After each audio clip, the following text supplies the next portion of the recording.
I tell you what, I appreciate you being so verbose and speaking with us today. I know I'm wearing you out, and I don't want to do that. I never want to leave anybody after the end of one of these just going, "Oh my God, why did I ever agree to go on that podcast? I'm so tired and exhausted now. What am I going to do with the rest of my day aside from maybe sleep?" So I've got two more questions for you, and we'll call it a day. Does that sound fair? That sounds great. So, first question I have to ask, because it wouldn't be the Middle Grade Ninja podcast if I didn't. Allan Woodrow, have you ever seen a flying saucer, and do you believe in them? I've never seen a flying saucer that I'm aware of.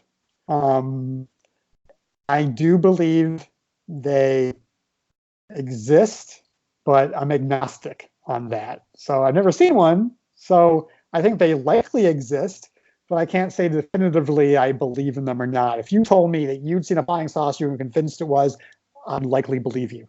But not having done it myself or known anyone personally who has seen a flying saucer, it's still a little bit of a stretch for me. I have not seen one personally. I did have an aunt who saw one, and it was always sort of amused me because she was a science teacher. And she was very strict, and she'd seen it with her daughter and a couple of cousins. And I suspect that if she had seen it just on her own, she never would have told anybody. She just shut up about it and blocked out that memory, and it never happened. But because there were witnesses, she had to acknowledge that, yes, we saw this thing fly up and down the street. And she'd always just get this look on her eye, or just kind of roll her eyes and be just generally disgruntled when it would come up. And she was the aunt that always gave books for Christmas. I'm sorry? Now, I've never seen a flying saucer, but I was abducted for 3 years by aliens. I'm not sure if that counts. I never saw the exterior of the ship, so I was kind of in a cage for most of that, but until I escaped. So I'm not sure if that really answered your question, but I might have dreamt it, but I'm pretty sure that happened. Did they tell you the secret of the universe while you were there? Nope, no time for sharing wisdom. It's just 3 years of probing, and then you're out. Right. To turn us back to terrestrial matters, my next question for you, Allan, is if there was some bit of advice that somebody could have said to you early in your career that would have made easier your path, that would have smoothed things over for all the authors who are listening, what would that advice have been, and what would you like them to take away from this?